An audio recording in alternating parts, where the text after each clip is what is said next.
It wasn't an algorithm. You need to understand that first. The images and sounds you were shown, the cryptic numbers that appeared in your recommendations, that was a signal, a tuning fork resonating with something already inside of you. You were chosen because you are one of the few who senses that the reality we see is just a fraction of the whole story, a beautiful, hypnotic, but fragmented echo.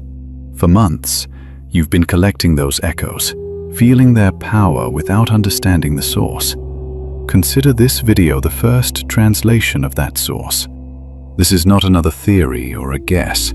This is the blueprint, the very architecture of the philosophy you've been subconsciously drawn to. What you are about to see is the key that elevates you from a mere spectator of the mystery to an active participant in its unfolding. The puzzle pieces are in your hands. Now, let's begin to assemble them.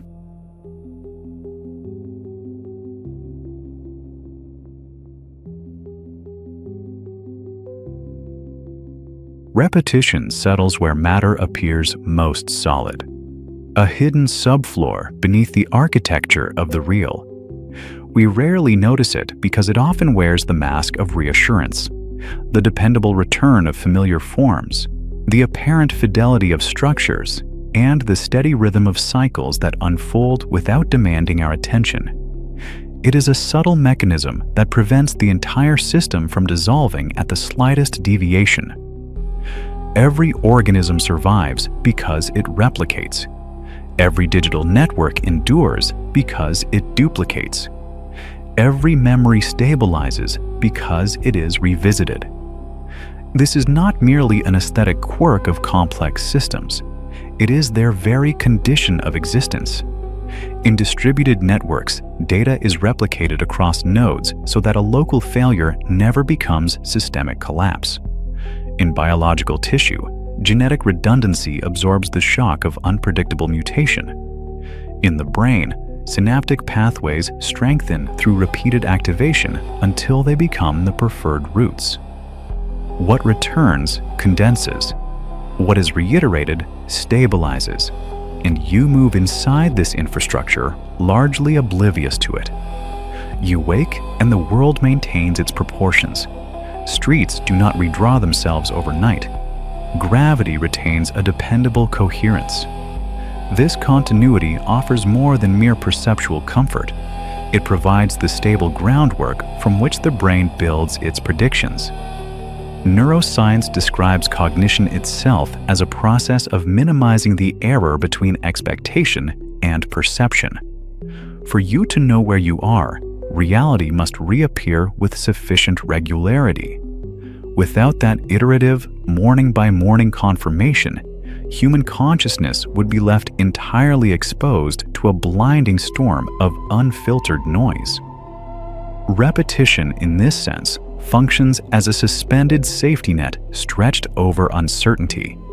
It does not eliminate risk, it distributes it. Engineers call this graceful degradation. A well-designed system does not collapse when one component fails, but adapts, loses partial capacity, and continues operating. Such resilience depends entirely on redundant layers, elements that appear excessive until the moment they become essential. The copy is not waste, it is precaution made structural. This redundancy also powerfully shapes our internal symbolic life.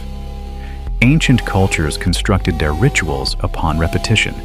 Cyclical gestures, reiterated formulas, rhythms that stabilize the behavior of any team. When a monk chants a mantra, the sound does not introduce new information into the world. Rather, it condenses and consolidates wandering attention of the audience. When a congregation participates in a liturgy, the ceremony does not seek to innovate. It merely confirms and secures a shared, fragile symbolic structure. In the realm of the sacred, repetition transforms into an act of spiritual maintenance, invisible, continuous, and, of course, irreplaceable in such matters. However, there is another dimension to all this. Cognitive psychology describes this as the illusory truth effect, Information repeated often enough begins to feel more credible simply because it has become familiar, and the mind, albeit not quite intentionally, equates familiarity with reliability. Here, repetition reveals its ambiguity. The very same mental infrastructure that protects our psychological coherence can also subtly, maliciously shape our perception of reality. Stability can become persuasion. This mechanism is fundamentally structural, not conspiratorial. Any system that intends to persist must reaffirm itself. Consensus algorithms in distributed networks function through repeated verification among nodes until a stable state emerges. Truth within such systems is not an immovable point, but a sustained agreement among unstable parts. Coherence is achieved through iteration. Perhaps reality itself operates similarly, not as a monolithic constant, but as a convergence of confirmations. Each sunrise reiterates certain physical laws. Each breath reaffirms a continuity of being. Each recalled memory reinforces the fabric of identity. Thus, repetition is not a mere return.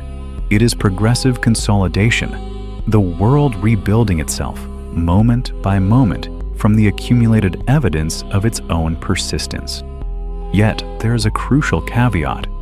True, effective redundancy is never an exercise in rigid, perfect duplication. In biology, variation within replication increases resilience. In computing, parallel systems configured differently reduce shared vulnerability.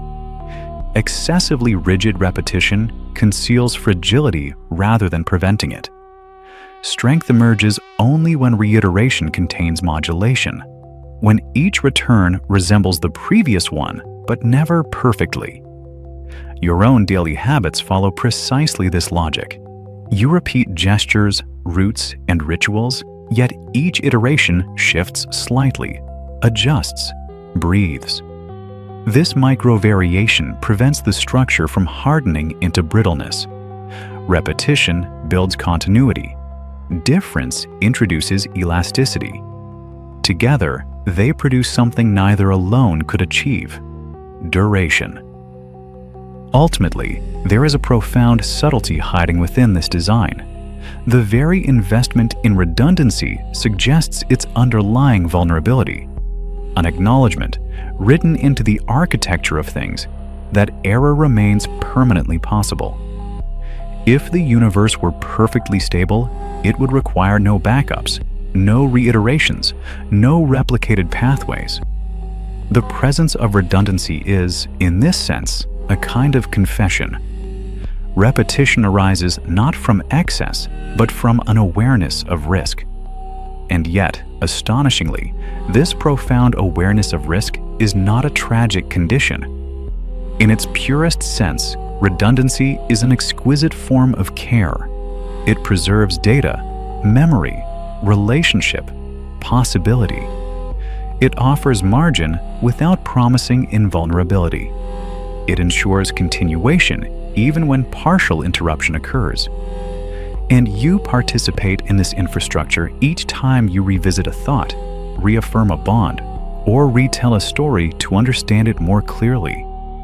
Each reiteration stabilizes a fragment of shared reality. Continuity is not granted once and for all. It is maintained through return. Repetition, examined closely, is not monotony. It is organized persistence, the silent structure that allows fragile systems to endure without ever demanding perfection. See you in the next episode.